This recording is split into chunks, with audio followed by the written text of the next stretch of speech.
Hello. We are going to get started in just about 4 minutes here.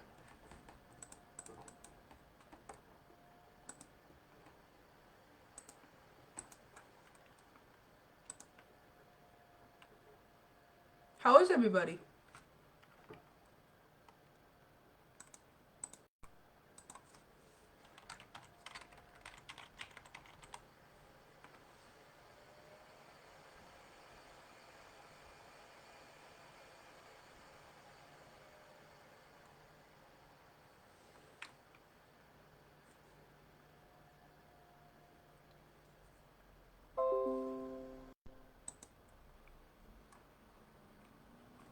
Hello. We're going to get started in just about 3 minutes here. I'm doing this on Facebook and I'm also doing this on Instagram. And yeah, so just a couple minutes until we start here.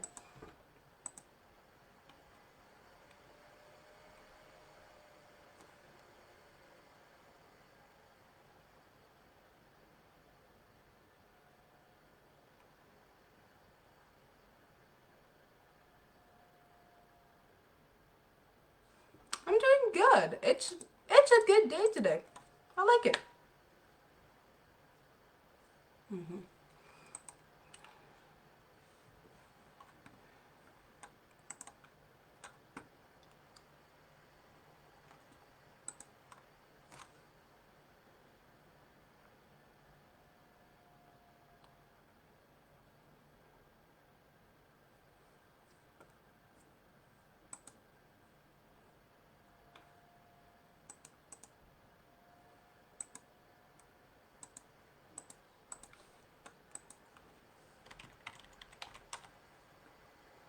Awesome. So while we're waiting for a couple more people to join us, I might as well tell you guys how we're going to format this. So for the first 5-10 minutes, I'm going to introduce myself and who I am and why I'm running for city council. And then for the rest of the 50-minute session, it's going to be really more so town hall Q&A. So you guys can send me questions on Instagram or Facebook and I'll answer them live. Yeah. And we're just about to get started here.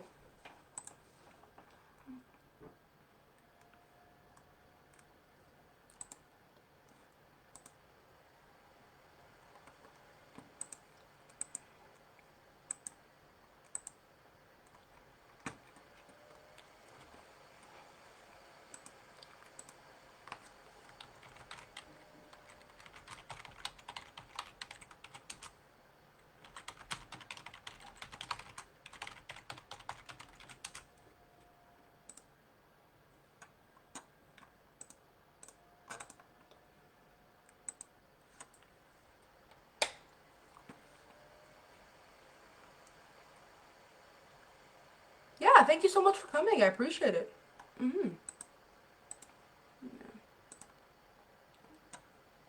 Awesome. We're going to get started now. So, my name is Haroon J. Ali. I am running for city council here in Edmonton. I am running for city council in Ward Papasteo.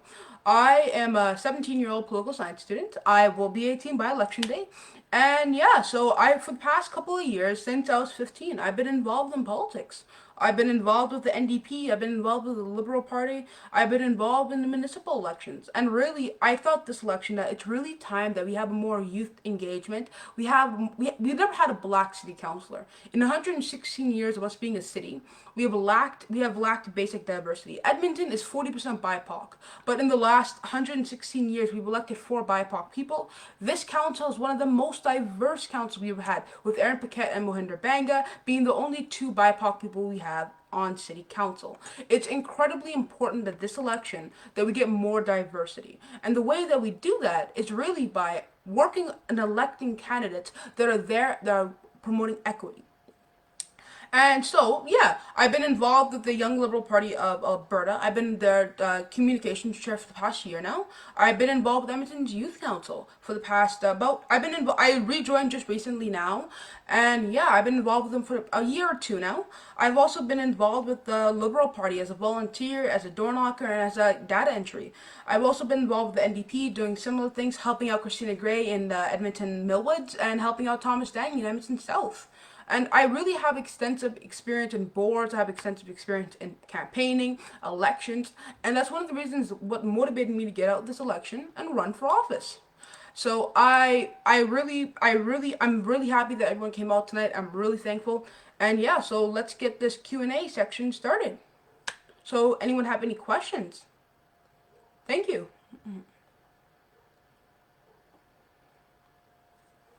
We are waiting on our first question. The first question on Instagram is, what am I going to do about policing? Policing is a very complex issue here in Edmonton, and I think it's really important that this election cycle that we really focus on it. Edmonton is a city that has 40% BIPOC people, and ensuring that our police are working for everyone is incredibly important to me.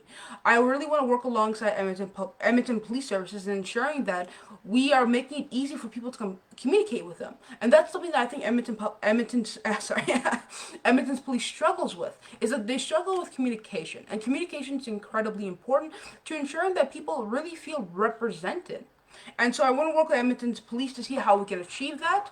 Another big thing for me is I want to stop street checks. Street checks are something that is designed to target minorities here in Edmonton. It has no place in Edmonton society, and I want to end it. It's something that's been coming for a long time, and that is one of my biggest campaign promises, that I'll end street checks.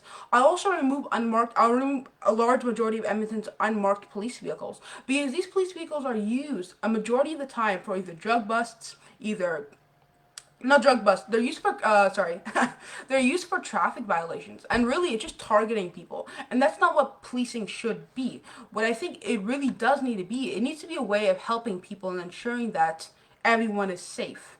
Another big thing I also want to do is I want to remove military-style weapons from Edmonton's police. Edmonton's police, they carry assault rifles in the back of their trunk.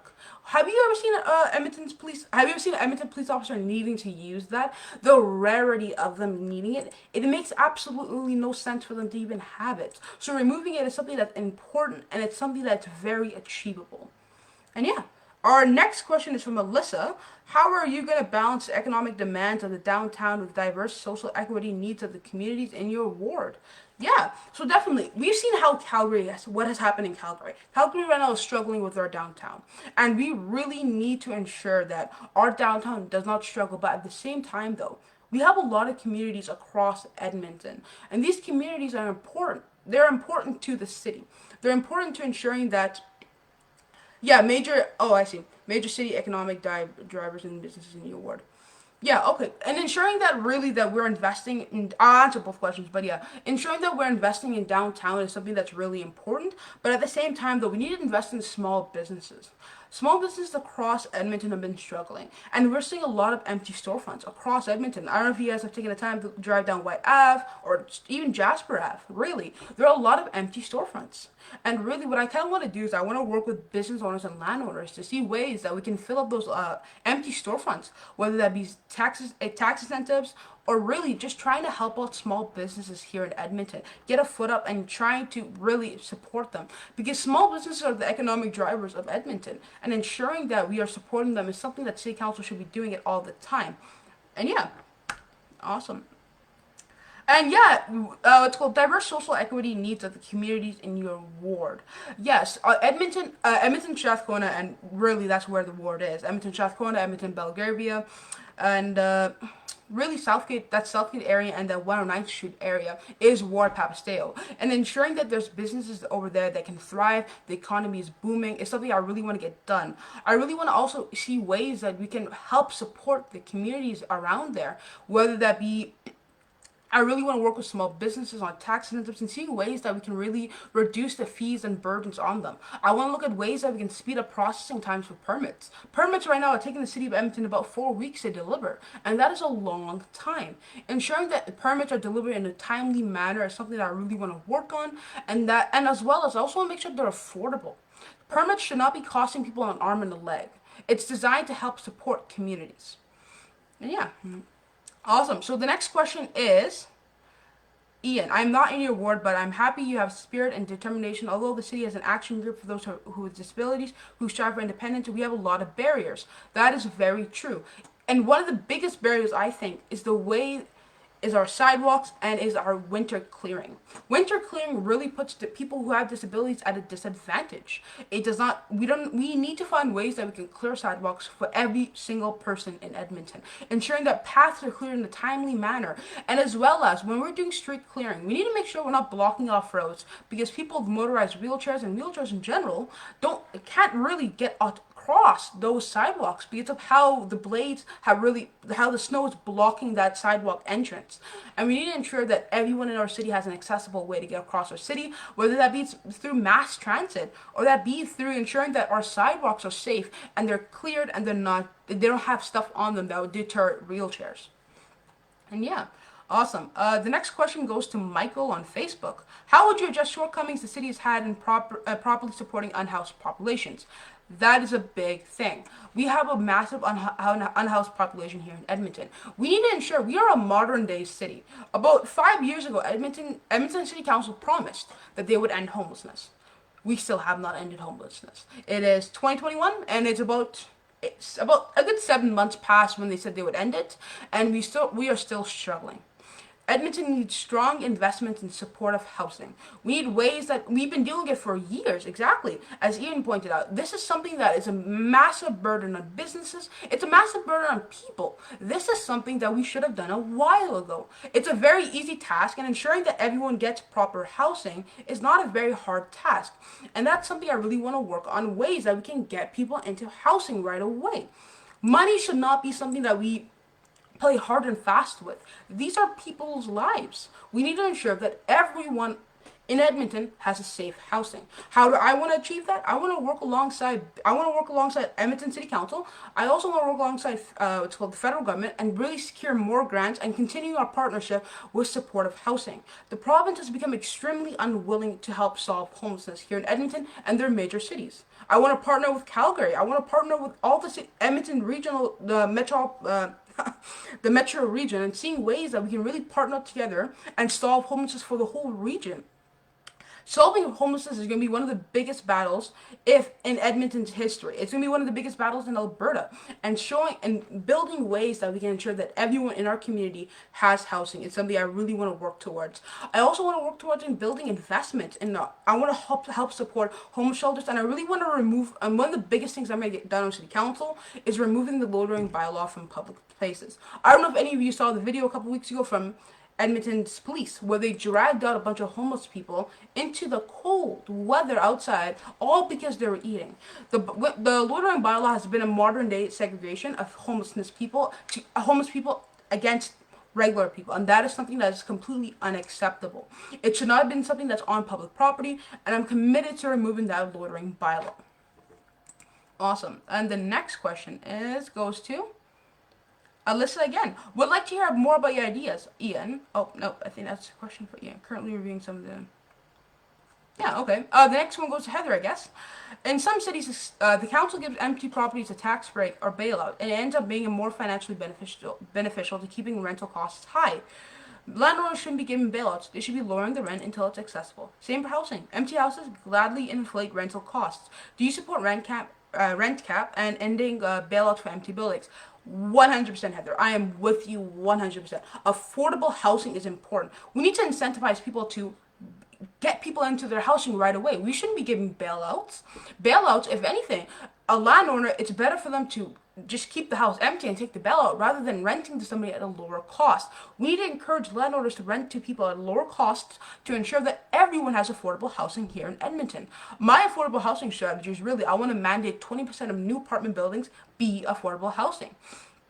This is a good first step, but it's not going to cover the whole city. Ensuring that we're not bailing out empty buildings and empty houses is something that's really important to Edmonton's future, because we don't want to have empty houses. Empty houses and empty buildings, really what's going to lead to them is squatters, and we're going to have a big problem with them. We're going to see property damage across neighborhoods, and furthermore, we have a very large unhoused population here in Edmonton. The city of Edmonton, rather than providing bailouts, can work with these landowners and see ways that we can actually get homeless people into these housings for a lower cost, and the city can subsidize them rather than leaving them empty. But no, definitely, I do support rent cap. I really want to partner with the provincial government and federal government and seeing ways that we can work with because there's some jurisdiction issues there. I want to see ways that we can really implement a rent cap for all of Alberta. It's something that's incredibly important to ensuring that our cities remain affordable for everyone. In Toronto, they're selling houses, garages for over $1 million.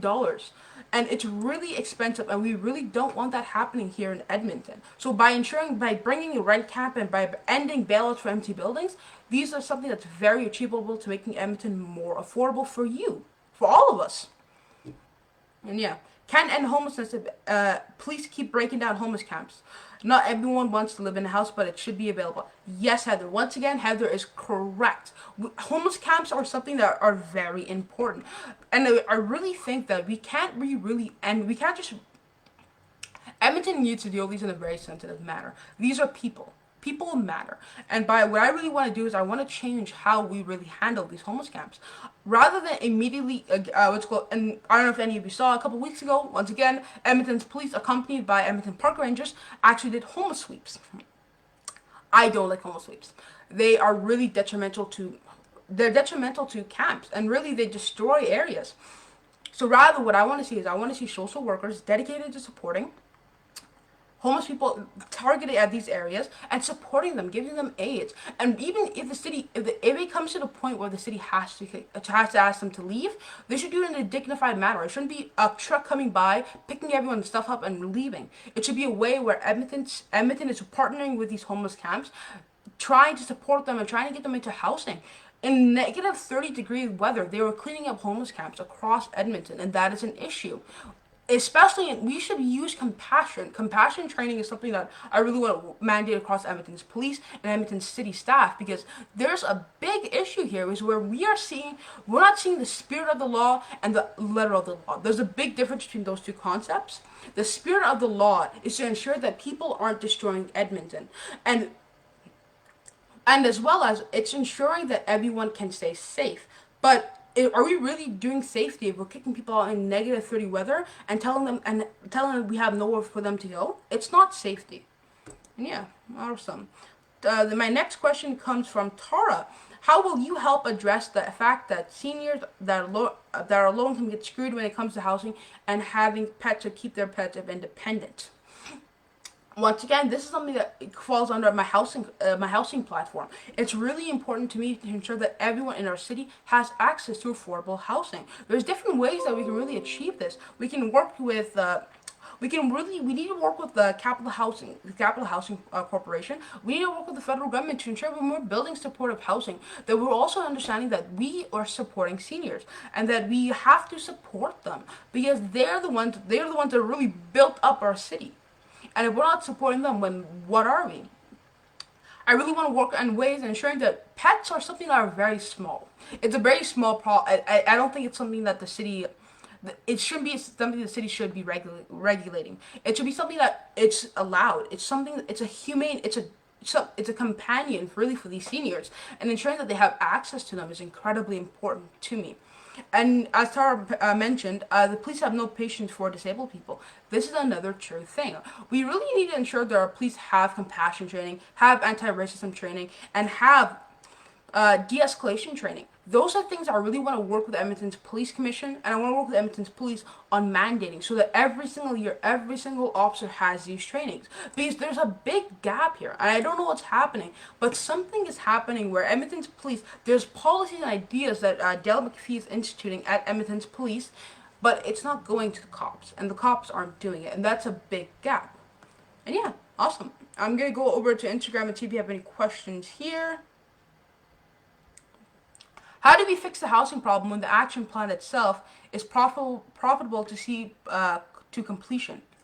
Yeah, this is another big thing. I think we really need to ensure we need to ensure that housing, they're developers across Edmonton, and at the end of the day, they want to make profits. We have to understand that, but at the same time, though, we as the city council have to understand that we are here to deliver basic services to people and ensure that everyone has a safe place to go.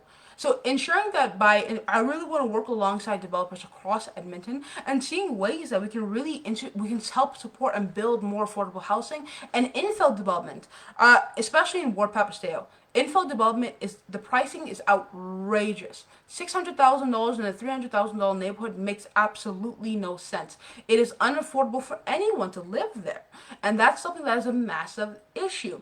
Ensuring that housing is affordable for everyone. If we want to keep youth Alberta talent in Alberta, we need to support Albertans. We need to support youth, especially. We need to build more affordable housing, if anything, and we can't keep doing that if we have infill development that's insanely expensive, because what's going to happen is people are going to flee for the suburbs, and then it's going to cost City Edmonton even more money to deliver basic services. Edmonton, the last time we annexed land was in 2013.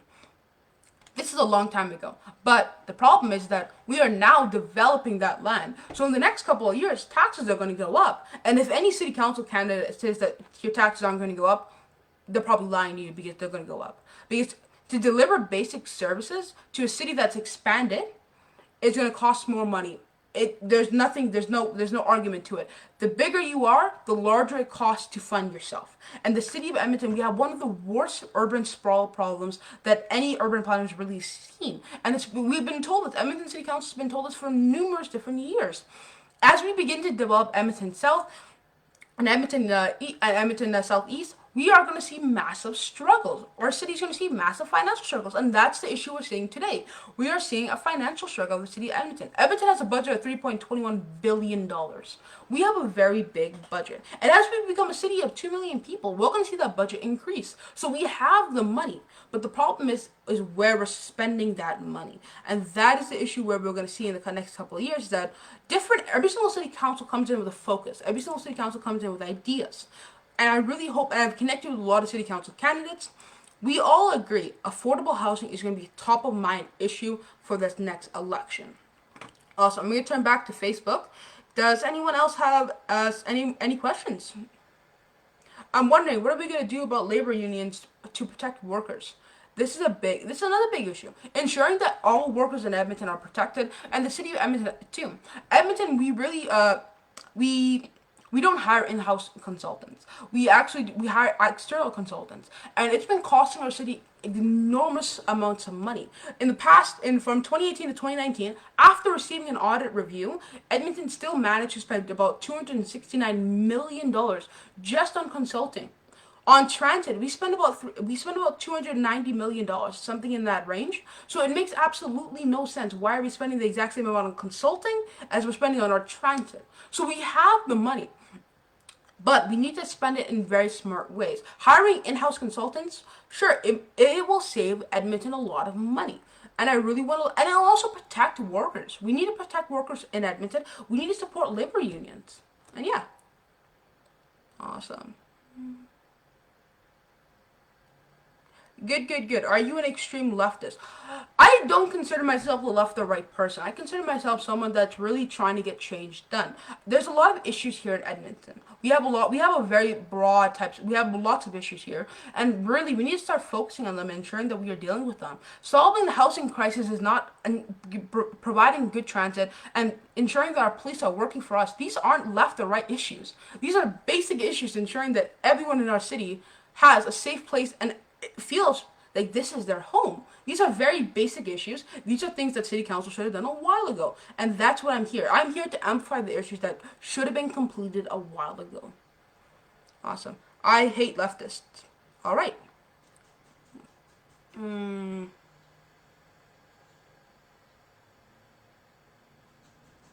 Trickle down, Haruun, do you support trickle down economics?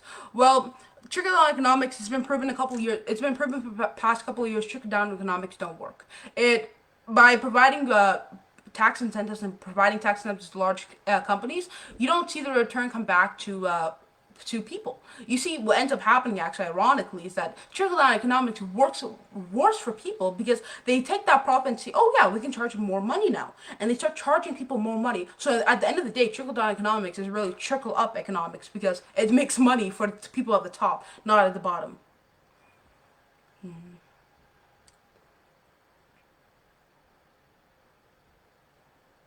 Can you help make the Oilers a decent team? Well, I don't know if I can do that, but the Oilers are the great team so far. I really hope that it becomes a better team, but once again, we're stuck with them, and I really like watching hockey. It's something that intrigues me, and yeah. How old do you need to be to vote? To vote in Edmonton's election on October 18th, you need to be 18. Haruun, are you conservative? I am neither conservative nor left. I'm just someone that wants to get down a lot of change here in Edmonton and ensure that everyone in our city has a safe place to go and has basic services provided to them by the city. Also, I'm going to turn to Facebook now. How would you respond to the recent increase in alt-right white supremacist public action? This is a massive issue, and I'm really happy that Michael that you touched on this topic. It's something that we see a lot, and I'm really disappointed that Edmonton's police chief doesn't seem to see the tiki torches as being a racist symbol. I want to be absolutely clear. These racist services, these tiki torches were racist, and they were something that they were deliberately brought to that rally. It was premeditated, and they had the intent there. And really, what we need to do is we need to work with the federal government to ensuring that these rallies are declared what they are. These are hate crimes. You don't get to walk around our city and terrorize people. At the end of the day, and I think this is something that's really basic, you don't get to walk around the city and terrorize people. People felt scared. People didn't even want to go downtown that day because they knew there was a rally there. And at the end of the day, why is Edmonton's police saying it was a peaceful rally when 4 officers ended up getting attacked? It's not a peaceful rally if 4 officers get attacked and they're terrorizing Edmonton by and they were walking across our city with tiki torches in broad daylight. You don't walk around more extra light in broad daylight. It was deliberate and it was intentional. I really want to work with Edmonton's police to see ways that we can really, and I want to ensure that we are ensuring that our city is safe for everyone. How that means for me is that really targeting these rallies and seeing ways that we can prevent them from happening in our city. This requires a partnership from Edmonton's police, but what this requires too is Edmonton's police needs to accept that there's an issue here. They can't keep deflecting from this because it's a massive issue. Ensuring that everyone in our city feels safe is something that is a basic service and is a basic requirement for Edmonton's police. Consultants are hired for technical and subject matters expertise that the city doesn't have. Yeah, this is very true. But at the same time, though, I really think that we should hire a couple of in-house consultants and see how if we can save some money there. I understand that if you were to hire staff for specific projects, then they would sit and idle. That's something that's true. But at the same time, though, at the cost of $269 million over 2 years, that's a massive cost. So really, I know I don't have all the answers to this. I am a political science student. I'm here. This is a campaign. I'm learning from it. And by what I mean by saying that we really need to look at ways and hire in-house consultants, I don't mean permanently ensuring that all consultants are in-house. We can still hire external consultants. It's important to get an external idea, get external perspectives. That's really important. But we need to look at ways that we can save money and we can reduce costs. Awesome. And yes, and yeah, I would like a more formal council and city hall that has a big voice when it comes to disability. How will you ensure this will happen? Disabilities here in Edmonton it's a very massive issue. Ensuring that everyone in our city has a safe and accessible way to get across our city is something I really want to work on. I want to work on delivering rapid bus transit and ensuring that our LRT is located in areas that support people that can't drive, support people that have disabilities. I also want to look at ways that we can ensure that places and city-owned places across Edmonton are accessible for everyone. One of the big as I touched on earlier, ensuring that the way that we are shoveling streets is accessible for everyone, and I really want to work alongside city administration to identify ways that we can really bring in on Ottawa they actually have this program where street shoveling actually is done on sidewalks too for all cul-de-sacs and everyone Edmonton, everyone Ottawa, all streets. And it's something I really want to see how we can develop that in Edmonton. It's a really good idea, and ensuring that everyone has a safe way and safe access to all amenities across Edmonton. Awesome. Is this pre-recorded? No, Philip. This is actually being recorded on this is gonna be posted on my Facebook account, but and it will be posted on my Instagram account actually too. But I'm also doing this live on Facebook. That's why I'm looking back and forth. And has anyone asked a question yet, or is this scripted? No, this is not scripted. These are questions that are being asked to me live.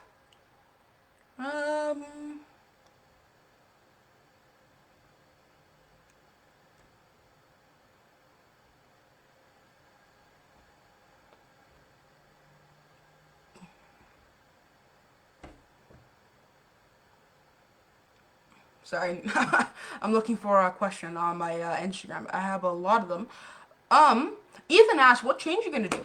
So we'll go with that question. What change I'm gonna do here in Edmonton is that I think I'm gonna deliver a lot of good services for everyone. Whether that means for transit, I'm gonna try to deliver.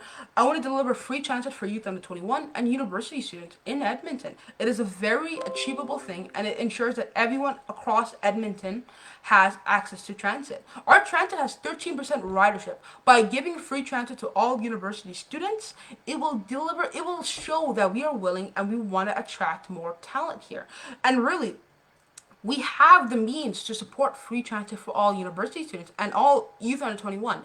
This free transit for youth under 21 and university students is really the entryway to delivering free transit for all Edmontonians. We are going to be a city of 2 million people, and we can't have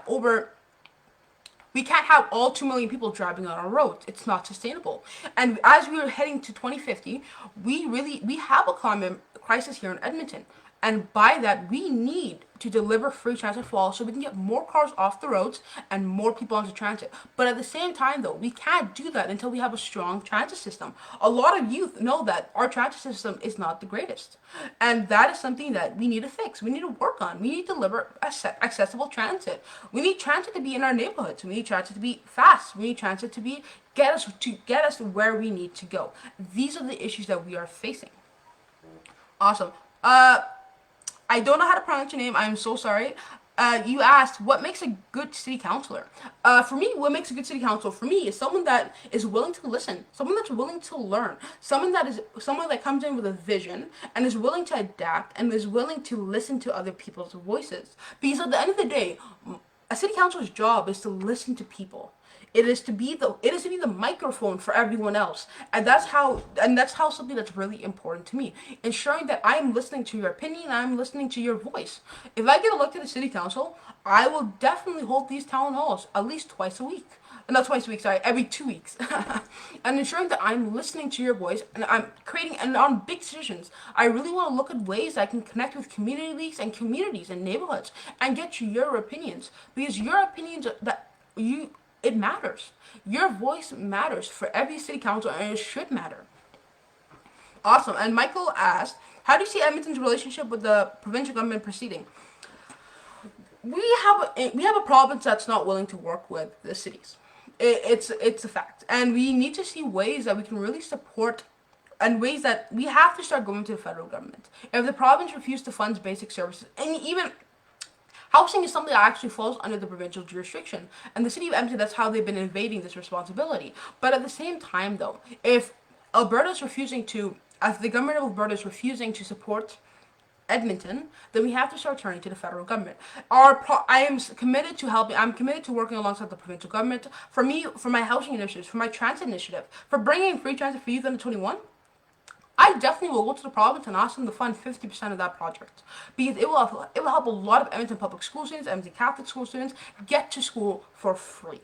It is something that is accessible, and it's something that the province should be willing to accept, as well as the government of Alberta is actually entering into an election in 2023. So, as 2022, 2023, I think they'll be more willing to help support municipalities as they try to court more voters. I will hope to take advantage of that and bring more proposals, more ideas to them, and really try to ensure that Edmonton's getting our fair share. Awesome. I'm going to turn back to Instagram questions. What can city council even do? So city council really, Edmonton has a responsibility, everything that you can see. If you go outside your house and you look around, everything that you can see that is public property belongs to the city, except for schools. Awesome.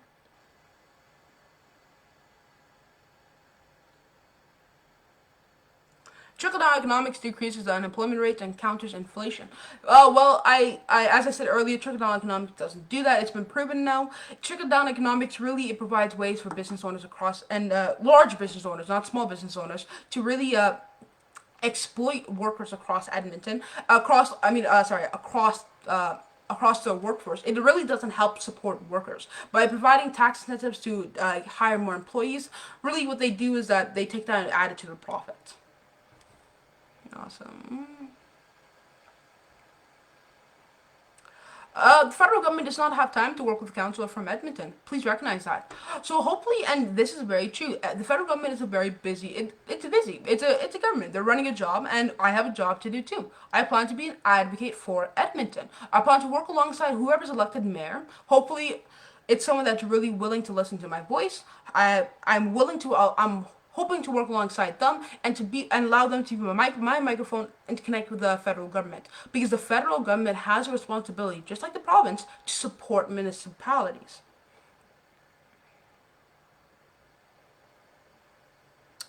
Awesome.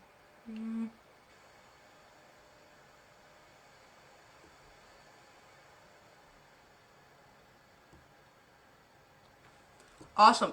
So my a question from Jabril is, what will you do for seniors? For seniors, what I plan to do is that I really plan to work alongside senior centers, ensuring that they're accessible. They're in accessible places.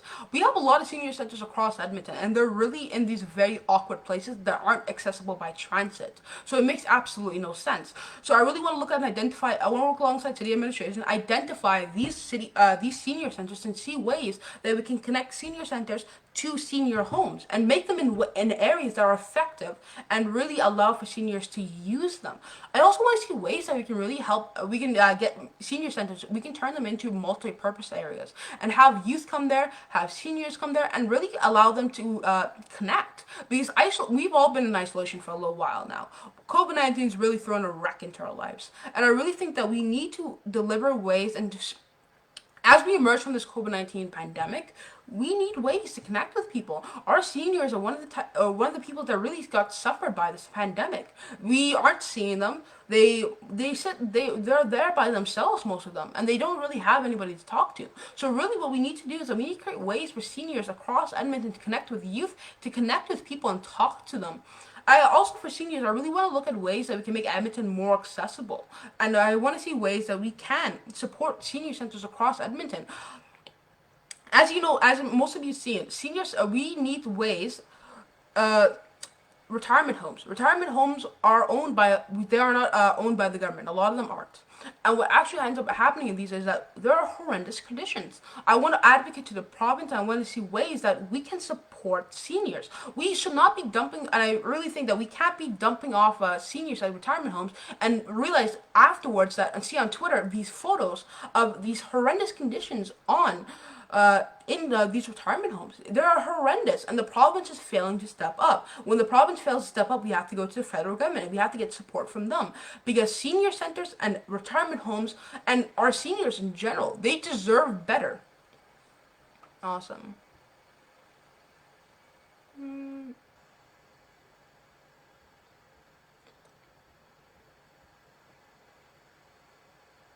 Why doesn't the real question that somebody asked here is that why doesn't he graduate university, get a job, then run for city council? Because I really feel like basically how city council is designed, it's designed to represent everyone. There's 13 voices on city council, and it's designed to represent over 1 million people. If we aren't ensuring that those 1 million people are represented, and youth make up a large portion of that 1 million people, we are the ones that are going to have this city is going to be our city one day. The infrastructure we're building is going to affect us.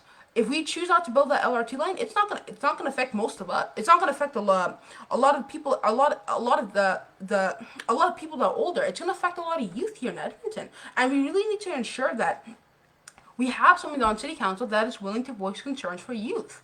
And how do we do that? We achieve that by ensuring that youth we have somebody on city council that is willing to advocate for youth. We also need to ensure that we elect a more diverse city council, because city council, and that's one of the reasons why our constitution allows for me to run as a 17-year-old. I'll be 18 in April, but one of the reasons why it allows is because it is crucial for ensuring that everyone has a voice at the table. How do we ensure that? By having more youth at the table. A lot of politicians were elected at 18. Andrew Scheer is a good example. Justin Trudeau's not Justin Trudeau, but Andrew Scheer is a good example. He was elected as he was the baby of the House and in the House of Commons. And ensuring that there's ways for youth to be engaged in politics is really important.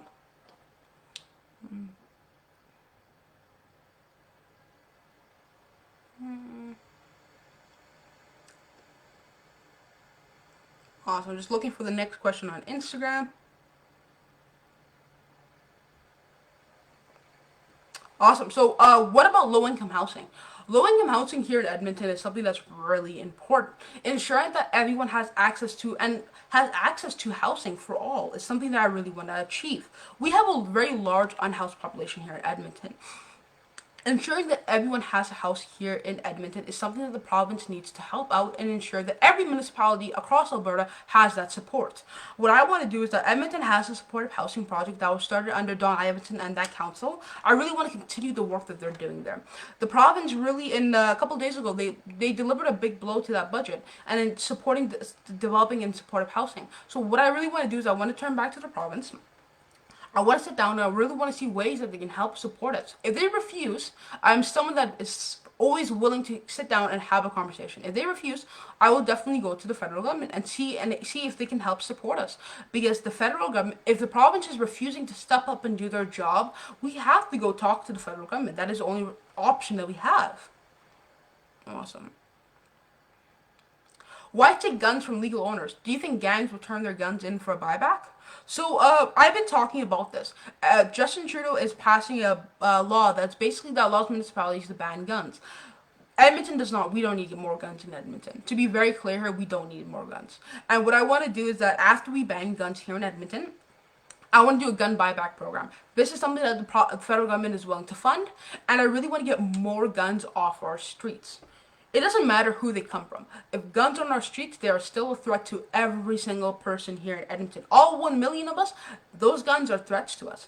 And I know it's unfortunate. There are legal owners that have guns, but unfortunately there is no purpose for them. I'm not talking about hunting rifles, hunting guns. Those are fine. But I'm talking about guns.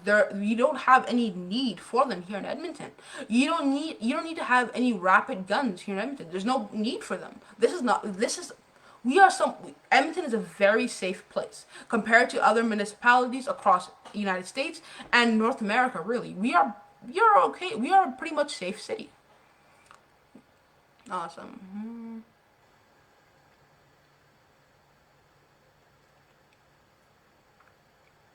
Oh yes, Luke asked a big question about speed traps. Speed traps, once again, as I said about unmarked police vehicles, I don't want them used for ticketing. Ticketing is something that using these cars for ticketing really dilutes the purpose of Edmonton's police. Because once again, Edmonton's police is not there to catch people. They're there to we really need to have a big shift. We need to shift from really crime management to crime prevention. So what that means is not having speeding cameras, having a photo radar everywhere across our city. It means educating people on speed limits and ensuring that our speakers, what is a ticket that comes in the mail about 2-3 weeks later is going to do? But one thing I really do believe in is photo radar should 150% stay in school zones. I have absolutely no acceptance for anyone speeding in school zones. There are kids there, there are young kids there, and we need to ensure that every single person in our city is safe. But yeah, though, for speed traps, I really want to work alongside the city administration and see ways that we can really stop them from happening, because that's not the job of Edmonton's police. Edmonton's police really has an extensive job, and that should not be one of the things they're spending their time on. Why would seniors want to be accessible? Well, ensuring that everyone in our city can. We have a lot of good amenities here, from our transit systems to arts to really recreation centers. We have really amazing services here in Edmonton. But if they aren't accessible to people, then no one uses them. Our senior population here at Edmonton, and Edmonton has a big senior population. Ensuring that things are accessible to them is something that's really important to me. I really want to see ways that we can ensure that our rec centers, our art installations, and streets are safe and accessible for everyone across Edmonton.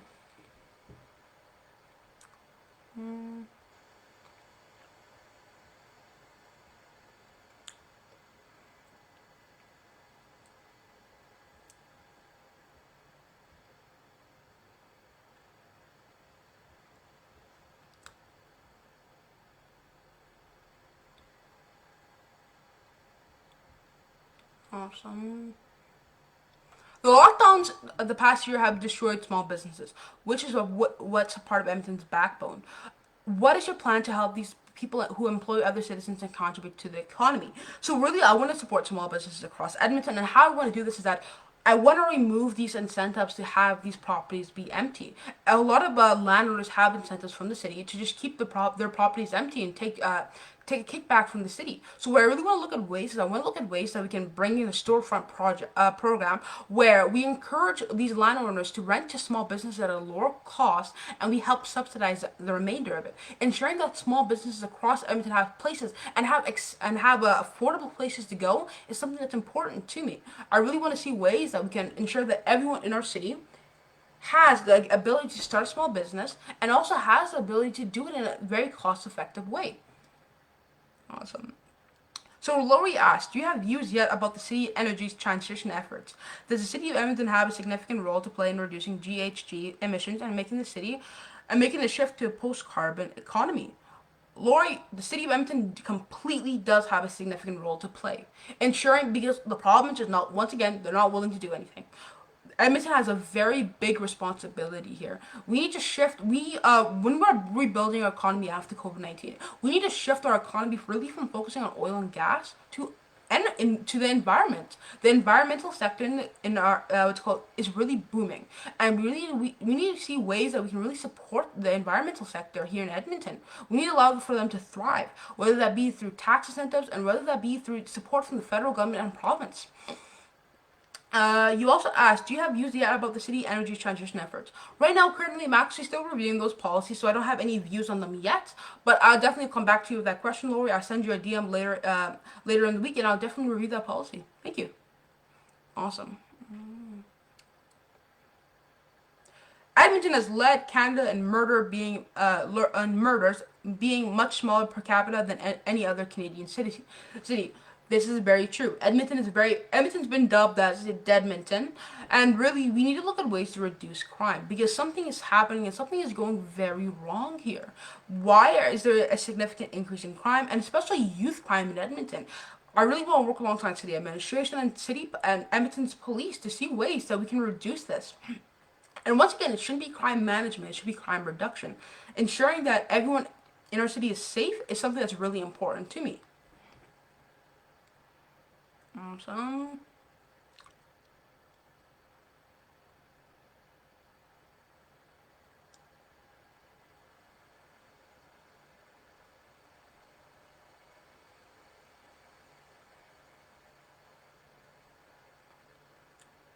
Awesome. Does anyone else have any other questions? I think we run out of questions on our Instagram account, so if anyone on Facebook has any questions, I'm open.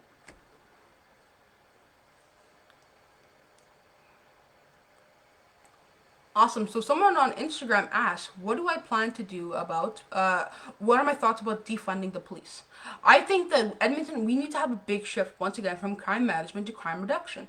And that includes ensuring that there's a mental health, I want to see ways that we can develop a rapid mental health response team here in Edmonton. I want to see ways they can be completely separate from Edmonton's police, and it will be designated as supporting mental health crises across Edmonton. So basically, that remove Edmonton's police from doing mental health checks and mental health calls and support and social issues and addiction services. It really remove them from having that responsibility because once again, Edmonton's police does not have that training. They don't have that. They don't have that extensive training. We've been asking too much of the Edmonton's police. I understand that, and I think that it's something that they just don't have the training for. We need to hire medical professionals, trained medical professionals that are dedicated to ensuring that they are there to help support people. And that means that Edmonton's police aren't those people, unfortunately. And ensuring that something is separate from Edmonton's police will ensure that Edmonton's police doesn't take the budget and make it nothing. And yeah, that's why I really wanted. That's my thoughts about defunding the police. I also want to ensure that I'm someone that believes I will not vote for any Edmonton police budget increases unless they're willing to come to me with a detailed explanation on why they need it. Because the last time they went to city council and asked for extra money, they actually went up and bought a tank. As we don't need guns in Edmonton, we also certainly don't need tanks. Why do we have 3 tanks in Edmonton? The usage rate of these tanks is something I really want to look into because I doubt it's used often. And ensuring that these tanks we don't need tanks in Edmonton. That's the end at the end of the day, we just don't need them. There's no point of them here in Edmonton. Awesome.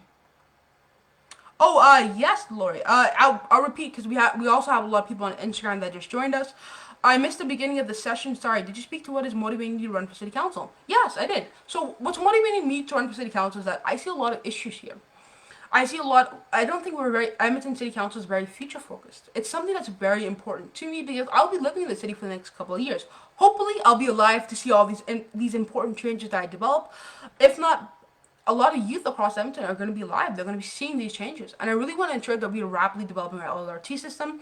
We are solving the housing crisis because we do have a housing crisis. I also want to look at ways that we can ensure that our police are working for us. And these are all issues that made me decide to step up and run for city council because I believe it's important that we have somebody on city council that is a youth and and focus on ensuring that every single youth across Edmonton has a say in politics and has a say in their city. I also another big thing that motivated me is that in 116 years of Edmonton being a city, once again we have never elected a black city councilor.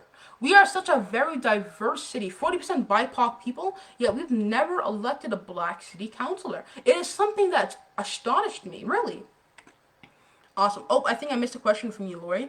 Is there an actual increase in violent crime in Edmonton? Any evidence for this claim? What I actually send the evidence to you, and I posted on my Facebook page. There is a very intake. There's been an increase in Edmonton's violent crimes, whether that be from youth crime rate or youth gun crimes, sexual assaults, and burglaries across Edmonton the and assaults too. There have been a very big intake. There's been an increase in these crimes, and we need to ensure that our city is safe for everyone. We have also seen multiple different assaults across on Muslim women, and I want to take a moment to talk about this. Our city is designed and it 100% should be safe for everyone in our city to go walking at any time of the day. That is end of my point. Every single person should feel safe enough to walk across the street, and they should not feel that they're being threatened or they're being harassed. No one should. And as well as our Edmonton's police 100% should not have decline should not have laughed and should I don't there's some rumors of Edmonton's police when the last young girl reported the crime actually laughed on the phone and discouraged her from reporting the hate crime. Hate crimes are important. We need to ensure we need to be loud and we need to be very vocal when they happen, and we need to express our anger, and we need to ensure that our transit is safe for everyone to ride on.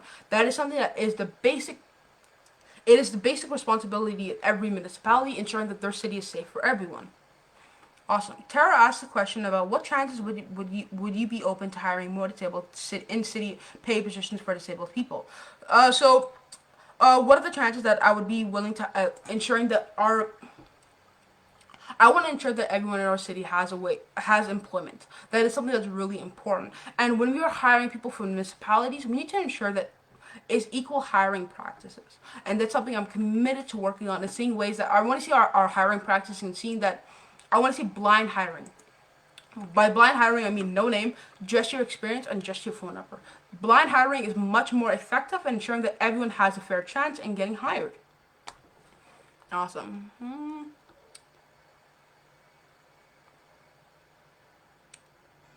Just looking on Instagram for a couple more questions.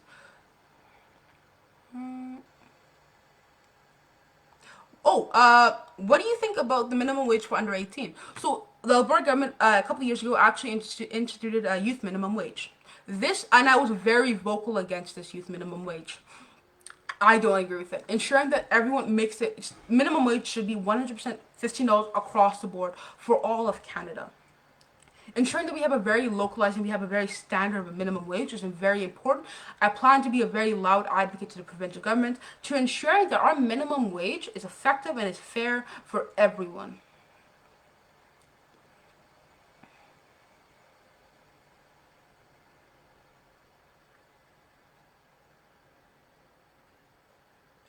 How is defunding the police going to reduce crime? So Edmonton's police, as Dale McPhee has said numerous different times, Edmonton's police spends about 30% of their time on mental health calls, mental health checks, and on addiction services and on social issues. So by removing that 30% and giving it to a rapid mental health response team, really we're not defunding the police, we're just redirecting money to a service that actually has trained professionals. So there's no defunding of the police that's happening. And really by returning the focus of Edmonton's police just to solely fighting crime, we will see, I really hope and I believe that we will see a reduction in crime here in Edmonton. Awesome.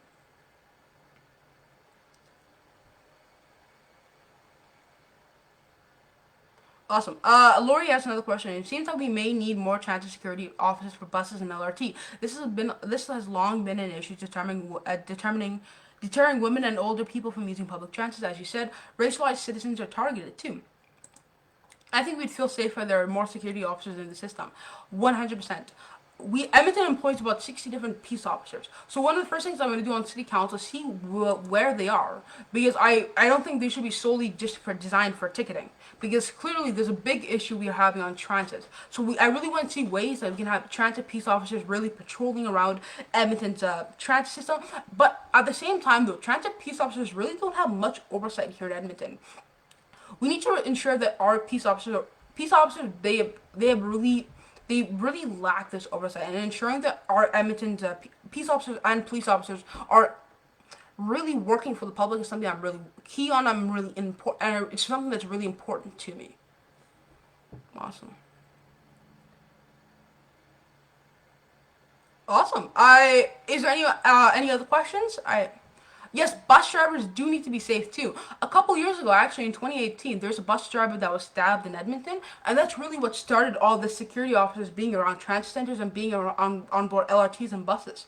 Ensuring that bus drivers are safe across Edmonton and ensuring everyone using transit should feel safe. At the end of the day, that's something that we need to ensure. And I really want to see ways that we can implement this by the panic buttons across Edmonton has panic buttons on most LRT carts, most buses, and on in transit centers and in LRT centers. I want to see ways that we can make these buttons more accessible for people, because there's always one central location in an LRT station transit center, but that really doesn't help with anonymity, ensuring that the person that taps the button is anonymous. So I really want to see ways that we can put these buttons on sides. We can put these buttons in discrete places that people can know where they are, but isn't obvious. So people isn't obvious to other people. Awesome. Mm-hmm.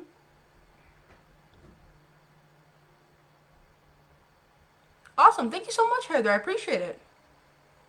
Awesome. Does anyone else have? Oh, I think we have a couple. Oh, I did not see those questions. We have a bunch of questions on Instagram. It looks like I'll be continuing my live there. Awesome. What actions will you take to support LGBTQ and First Nation communities in Edmonton? So especially and what's called especially like racialized people here in Edmonton, there is a massive issue in ensuring that there's equality for every single person that lives in Edmonton. It's something that's really important to me. Some of my plans are ensuring that we are what's called once again hiring practices. Ensuring blind hiring is something I really want to encourage among city administration. I also want to look at ways that we can make our city safe for everyone, because everyone should feel safe enough to walk around outside without fear of getting harassed or attacked. Awesome. Um,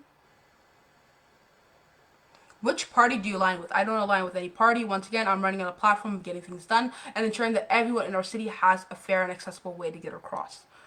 Um, what am I going to do about random police checks? I'm going to remove them.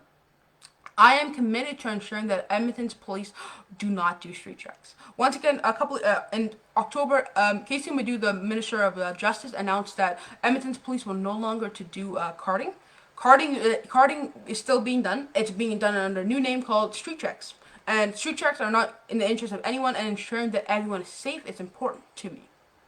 And ensuring that people aren't minorities, especially minorities, are targeted under this idea of broken window policing, which is the idea that if you arrest people for smaller crimes, they won't do larger crimes. But really, if you think about it, if you arrest somebody for a small crime, you take them to prison. What ends up happening is that they actually they can't get a job anymore. So what do? They go back to crime, and we see uptake in crime.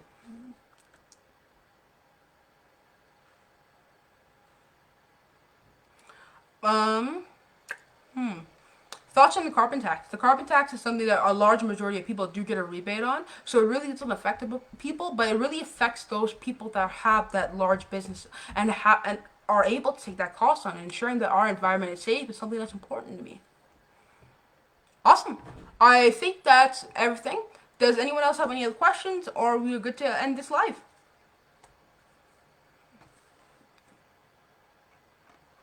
Also, I'm going to stick around to 7 o'clock. I just want to say thank you so much for everyone for coming out and for listening to my ideas and listening to this town hall.